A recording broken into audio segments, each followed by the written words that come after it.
réduire les frais de transport et de logistique, ainsi que les délais d'acheminement des produits Made in Sénégal vers ses voisins proches.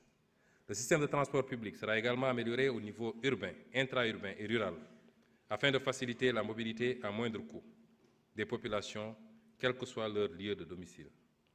La mise en place des leviers de compétitivité globale que je viens de répertorier constitue un préalable pour le succès de nos stratégies de développement des secteurs productifs.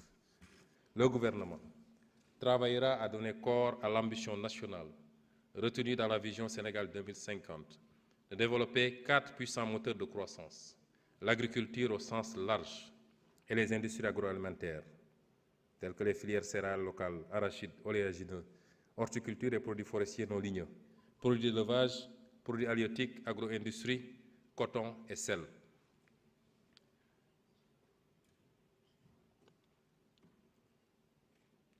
Deuxième levier, les industries extractives, qui regroupent les filières hydrocarbures et pétrochimie, phosphate et engrais, matériaux de construction, fer, métallurgie.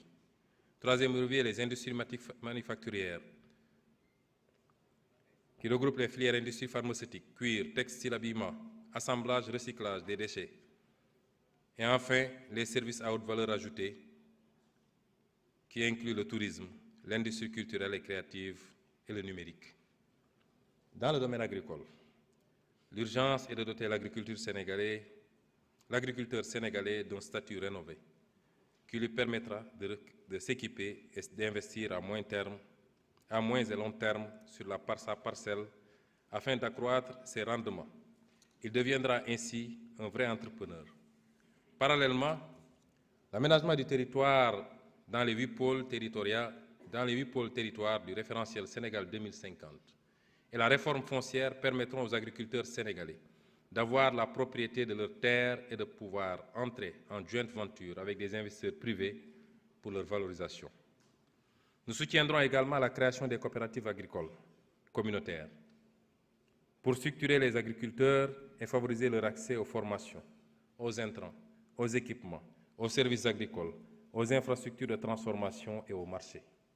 Nous mettrons en place dans chaque pôle territoire un institut régional des métiers de l'agriculture, de l'alimentation et des géosciences, qui aura pour rôle de fournir des formations spécialisées pour les producteurs, les techniciens et entrepreneurs agricoles en formation initiale ou à travers les coopératives. Nous érigerons concomitamment dans les pôles des agritech labs et des fermes écoles destinées à diffuser des pratiques agricoles modernes et à promouvoir des solutions technologiques adaptées. La politique d'infrastructure agricole et de mécanisation sera élargie. Elle sera couplée à l'accroissement des moyens financiers et matériels ainsi que des capacités humaines des structures de recherche agricole, de formation d'encadrement et de services modernes aux agriculteurs. Les agriculteurs seront également encouragés à adopter des systèmes de production modernes, biologiques, autant que possible, durables, intelligents et résilients face au changement climatique.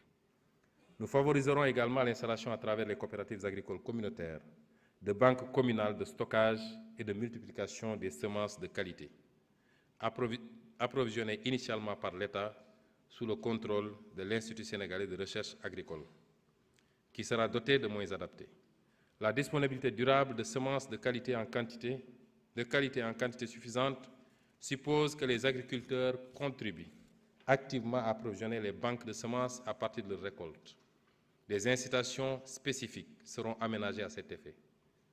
La diversification des spéculations sera promise, notamment celles qui contribuent à la sécurité alimentaire, celles qui se substituent aux importations ou qui ont une valeur marchande élevée. L'État accompagnera ce processus en installant partout dans le pays des infrastructures de stockage et de refroidissement des produits agricoles. Une stratégie de valorisation des produits forestiers non ligneux sera également conçue et mise en œuvre. La lutte contre les ravageurs sera intensifiée en développant des activités proactives de prévention et en dotant chaque arrondissement rural du pays de capacités autonomes de lutte, les voitures, produits phytosanitaires, etc., mises à disposition des communes et des villages sous la coordination du sous-préfet de l'arrondissement.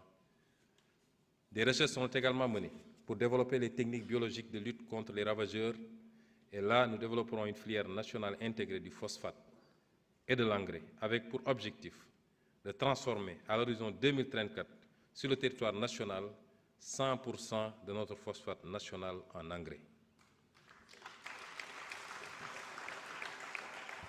D'ores et déjà, les industries de phosphate existantes devront se mettre à niveau afin d'atteindre progressivement l'objectif de 100% de transformation en engrais en ciblant un taux intermédiaire de 50% en 2029. Parallèlement, nous travaillerons à la mise en place au nord du pays d'un grand groupe industriel pour la production d'engrais customisés, capable de servir les marchés nationaux et régionaux en engrais de haute qualité et qui deviendra ainsi une grande multinationale sénégalaise et un champion industriel national. Nous encouragerons également la création de petites unités d'engrais sur mesure au niveau des terroirs. La maîtrise de l'eau sera améliorée en augmentant les surfaces aménagées autour des fleuves et en promouvant la petite irrigation par mini-forage ou par moyen de stockage d'eau de pluie. Notre objectif étant d'arriver à l'horizon 2029 à irriguer au moins 15% de nos superficies cultivées et de pouvoir ainsi atteindre le taux cible de 50% à l'horizon 2050. Cette option d'une agriculture irriguée nous permettra de réduire fortement le sous-emploi en milieu rural et d'offrir une occupation et des revenus permanents aux acteurs du monde rural.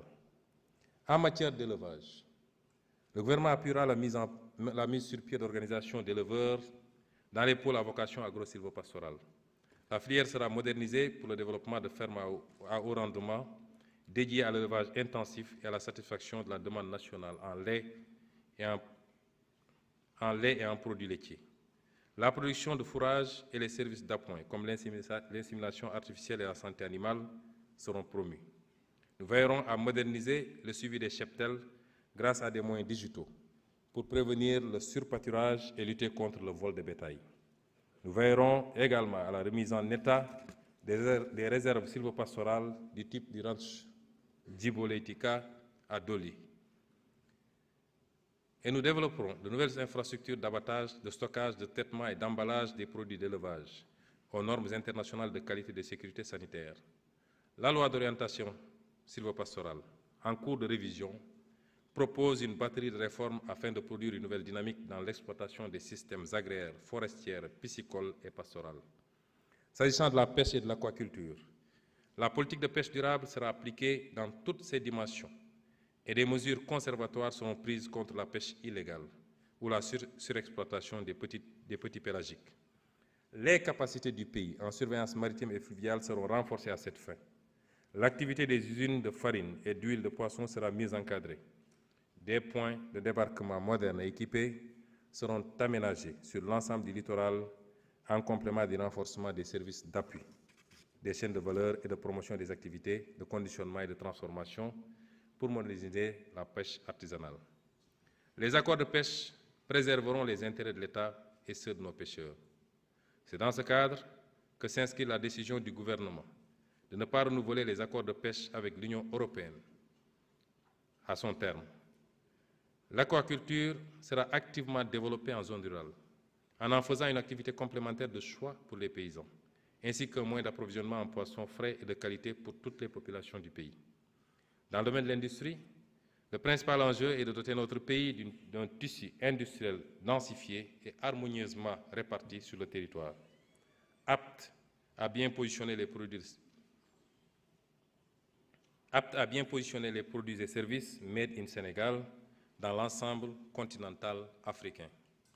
L'industrialisation est un processus long et difficile, mais nous y parviendrons avec méthode, par le biais des filières agro-industrielles, des industries extractives, des industries manufacturières, ciblant les produits textiles, d'habillement et du cuir, ou le montage local de produits industriels de consommation courante, des matériaux de construction et des industries de services à haute valeur ajoutée.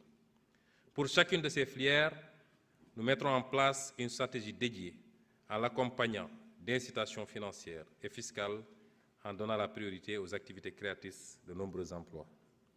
Les agropoles, véritables moteurs du développement agro-industriel, joueront un rôle central en facilitant, grâce à l'intermédiation des coopératives, l'accès des producteurs agricoles aux agrégateurs et aux industries de transformation en rapprochant physiquement les zones de production des unités de transformation.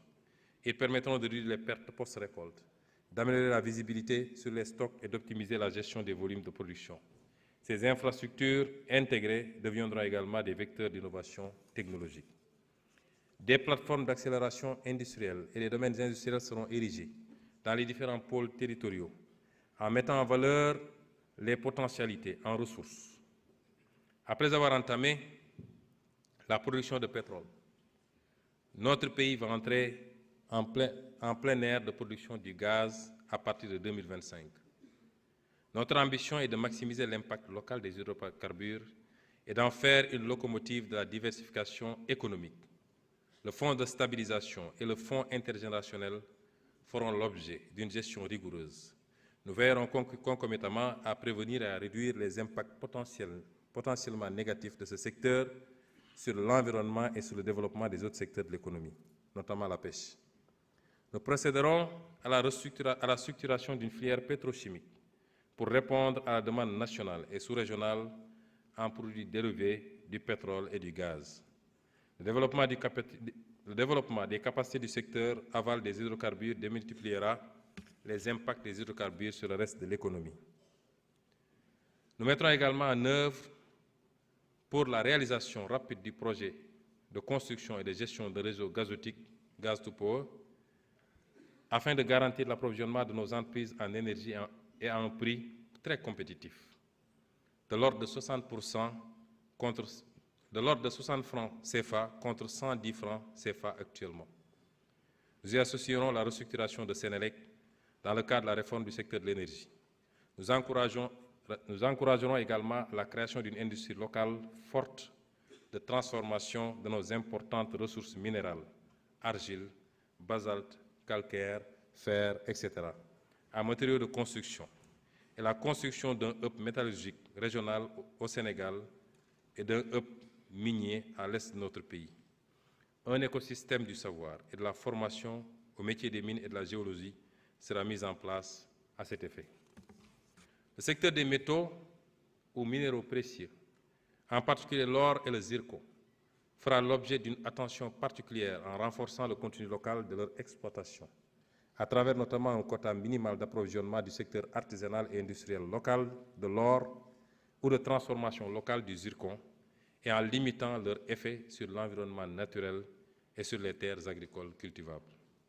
Nous engagerons sans faiblesse aucune l'évaluation des contrats et pratiques en place dans les secteurs des hydrocarbures et mines, afin de corriger ce qui doit l'être sans tarder, en ayant comme seul souci que l'intérêt suprême du peuple sénégalais.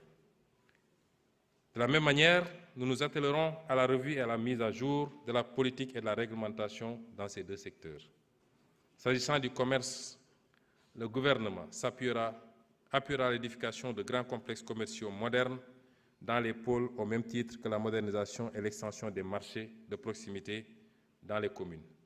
Le dialogue sera renforcé entre le gouvernement et les associations de commerçants pour faciliter l'accès de ces derniers aux informations à la fois sur les marchés étrangers et sur les produits disponibles auprès des industriels locaux. Le secteur informel sera encouragé à utiliser l'outil digital grâce à un package d'avantages portant entre autres sur la facilitation de l'accès au financement public et la simplification des procédures administratives. Dans un autre registre, le gouvernement s'activera à faire émerger des services à forte valeur ajoutée comme le tourisme et les services, les industries culturelles et créatives et les services numériques. Concernant le tourisme, les priorités consistent à améliorer l'accessibilité de la destination Sénégal en faisant de l'aéroport international Blaise Diagne un véritable hub aéroportuaire africain et la diversification de notre offre touristique.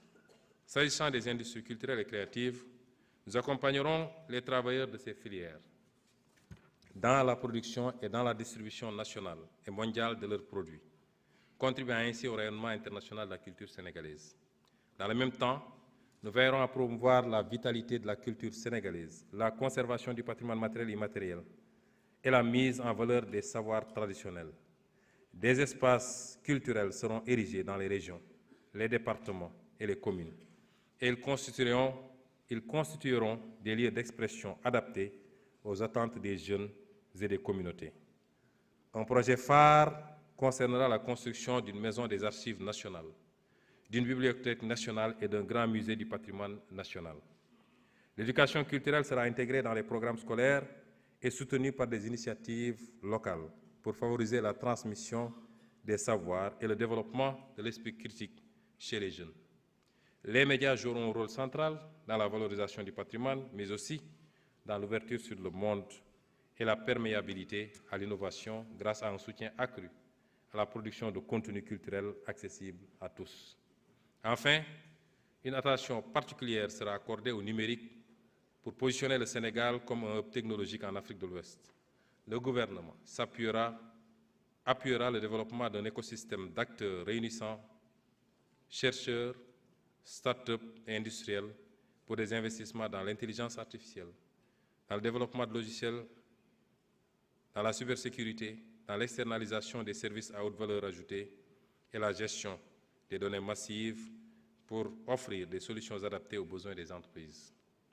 Au total, mon gouvernement a l'ambition de créer les conditions idoines pour hisser le Sénégal parmi les économies les plus compétitives d'Afrique.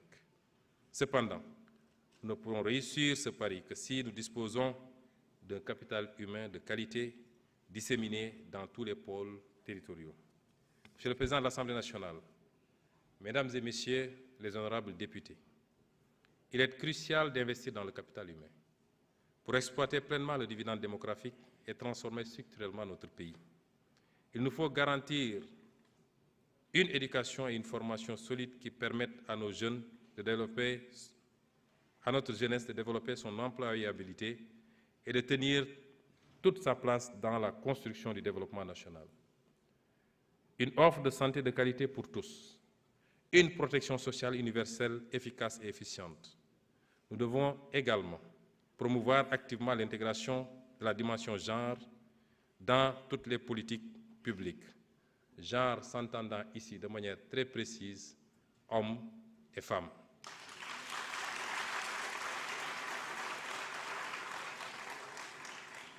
Pour assurer un accès équitable à tous les citoyens, hommes et femmes, à toutes les opportunités économiques et à tous les emplois disponibles.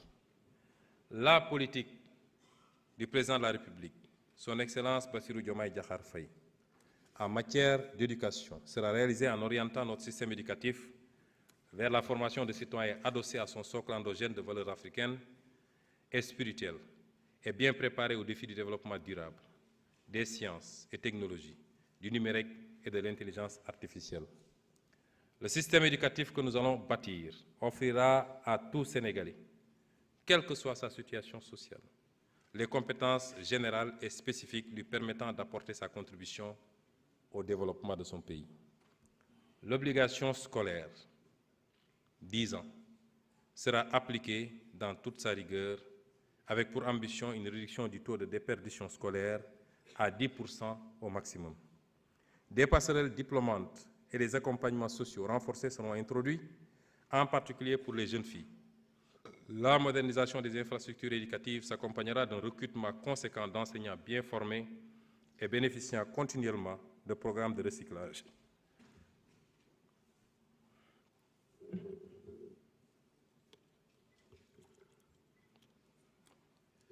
Je vois beaucoup de députés boire alors que c'est moi qui parle.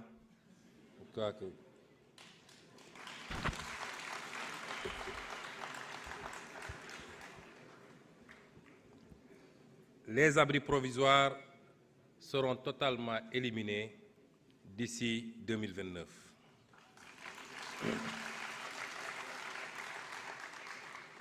Les technologies émergentes comme l'intelligence artificielle seront introduites dans les curricula et davantage d'élèves seront orientés vers les filières sciences, technologies, ingénierie et mathématiques.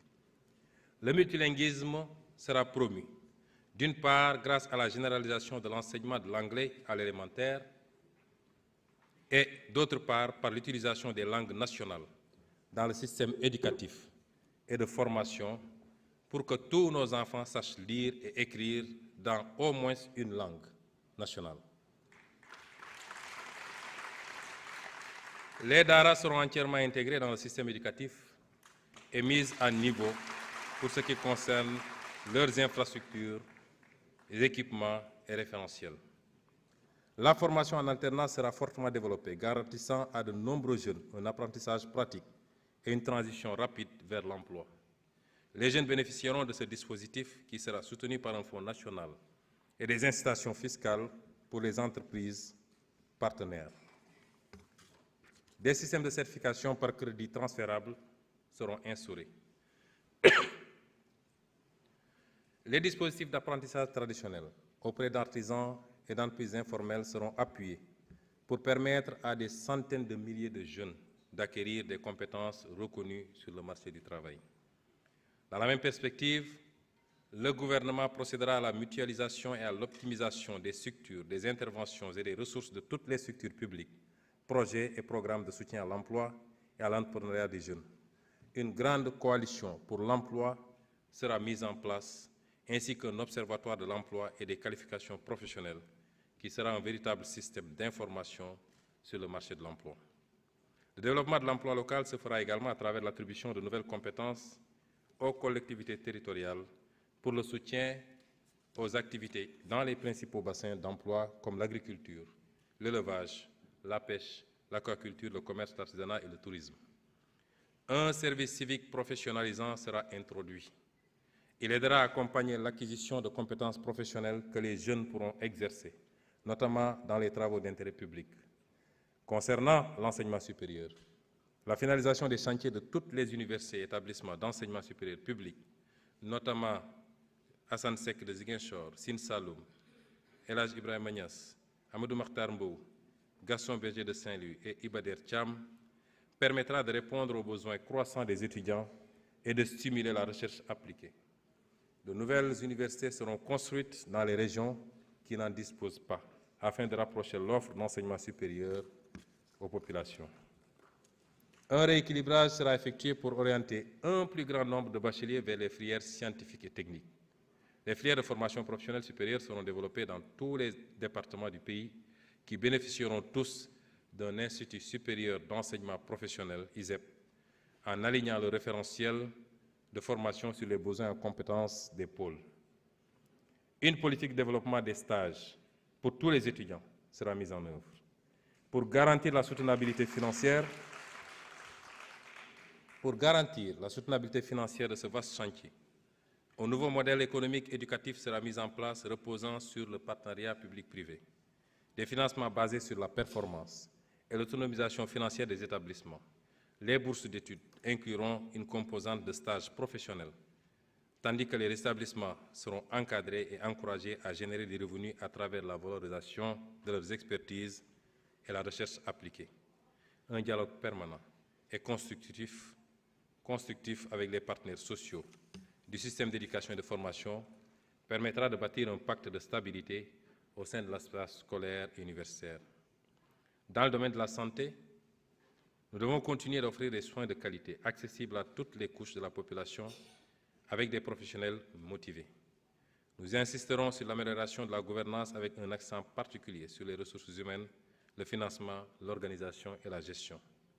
À travers une approche multisectorielle, l'État renforcera la mise en œuvre de la stratégie de la santé dans toutes les politiques pour agir sur tous les déterminants de la santé. Dans toutes les régions, des unités de détection et de prise en charge précoce des maladies chroniques et des épidémies seront mises sur pied, de même que des services d'accueil, d'information et d'orientation fonctionnelle avec du personnel bien formé et qualifié. Les services d'accueil des urgences seront élargis et modernisés avec du personnel mieux motivé. Des financements innovants seront recherchés, y compris par le biais de la promotion de la culture de l'épargne pour la santé et la portabilité de l'assurance maladie. La digitalisation intégrale de la santé se fera à travers le déploiement des plateformes numériques et systèmes d'information digitalisés. Le tout dans un cadre respectant les principes éthiques et garantissant les droits des acteurs. Le dossier patient informatisé, déjà disponible, sera mis à l'échelle au fur et à mesure avec une approche régionale. Le projet d'industrialisation pharmaceutique sera mené avec soin, aussi bien pour les médicaments que pour la production de vaccins, avec l'appui des partenaires au développement et du secteur privé local. La pharmacopée et la médecine traditionnelle ne seront pas en reste, elles seront mieux encadrées dans le cadre de la mise en fonctionnalité optimale de l'Agence sénégalaise de réglementation pharmaceutique et de la Société sénégalaise de la pharmacie nationale et d'approvisionnement. La pratique du sport participe à la santé. On a tendance à parler de sport qu'en termes de compétition. Chers députés, je vous invite à beaucoup pratiquer le sport. C'est pourquoi nous développerons des infrastructures sportives de proximité dans les communes du pays, en partenariat avec les collectivités territoriales pour favoriser la pratique sportive de masse par la population. Le sport d'élite sera soutenu à travers un meilleur encadrement des athlètes à haut potentiel et la mise à niveau des infrastructures destinées aux compétitions internationales et nationales. Des plans de relance et de développement seront signés avec les fédérations sportives. En direction de l'organisation des Jeux olympiques de la jeunesse, un suivi rapproché sera effectué pour s'assurer que toutes les infrastructures nécessaires pour une bonne organisation de l'événement seront en place dans les délais. Monsieur le Président de l'Assemblée nationale, Mesdames et Messieurs les honorables députés, c'est parce que nous voulons un Sénégal juste que l'équité sociale est inscrite au cœur de la transformation systémique. Mon gouvernement promeut le rebasing social. Il s'agit de construire un système de protection sociale inclusif et efficient à travers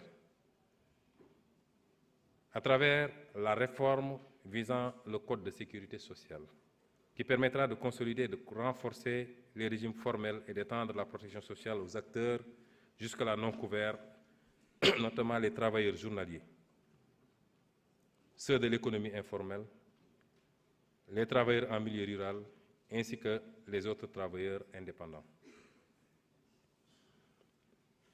La préparation pour adoption par l'Assemblée nationale d'un nouveau code du travail dont la vocation sera de promouvoir et de sécuriser l'investissement, mais aussi de renforcer le système de contrôle en milieu de travail. La consolidation du dialogue social tripartite, État, employeurs et syndicats, pour assurer la stabilité sociale à travers la signature entre les partenaires sociaux d'un pacte social consensuel et durable. L'extension de la couverture des filets sociaux à travers le dispositif de la carte d'égalité des chances pour les personnes vivant avec un handicap, l'application effective des textes relatifs au recrutement de quotas parmi certains groupes sociaux, la réforme du registre national unique, un meilleur ciblage et une promotion de l'entrepreneuriat auprès des bénéficiaires des bourses de sécurité familiale ou encore la modernisation de la gestion de la couverture sanitaire universelle. Le renforcement des droits et de la protection des femmes contre toutes les inégalités de genre, contre toute forme de violence et pour leur autonomisation économique. La protection des droits des enfants, quel que soit le milieu de résidence, notamment pour l'accès à l'enseignement préscolaire, à l'éducation de base, à la nutrition et à la santé, ainsi qu'à toute forme de violence physique. Le phénomène des enfants de la rue retiendra toute notre attention pour une solution globale et définitive. L'aménagement d'un nouveau système intégré de protection et de promotion des personnes âgées, qui inclura en plus des aspects sanitaires et sociaux, la valorisation des compétences des retraités qui souhaitent les mettre à la disposition de l'État et des collectivités. La lutte contre la vie chère, comme moyen de mise en œuvre du droit à l'alimentation pour tous, en renforçant les moyens d'intervention des services en charge du contrôle économique partout dans le pays, en plus de renforcer l'éducation et la sensibilisation des consommateurs.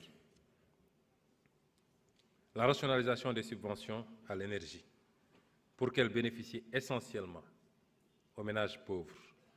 Je veux parler ici du ciblage pour éviter que les plus riches bénéficient beaucoup plus d'ailleurs de ces subventions que les plus démunis.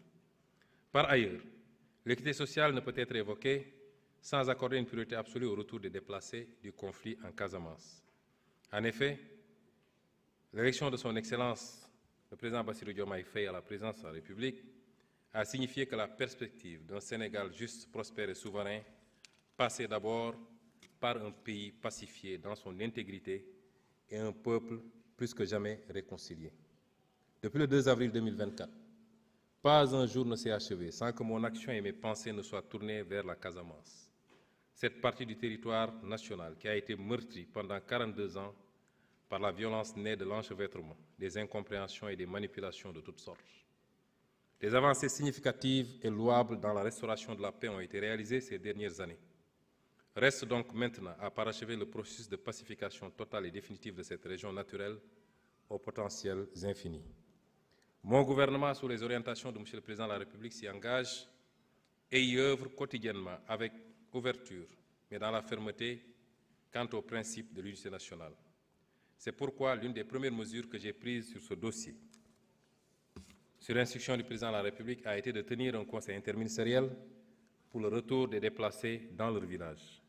Ce conseil, qui a consacré l'ambitieux plan spécial Diomaye pour la Casamance 2024-2025, d'un coût provisoire de 54 milliards de francs CFA, avec la mise en place respectivement dans les régions de Ziguinchor, Sédhiou et Kolda d'un comité régional inclusif de pilotage, prévoit notamment de renforcer les capacités institutionnelles et budgétaires de l'ANRAC, chargé de coordonner l'exécution des interventions, de mobiliser le financement des opérations de déminage d'un coût estimatif de 15 milliards, de recourir en priorité aux très petites et moyennes entreprises et à la main-d'œuvre locale dans la conduite des projets gouvernementaux ou appuyés par l'État.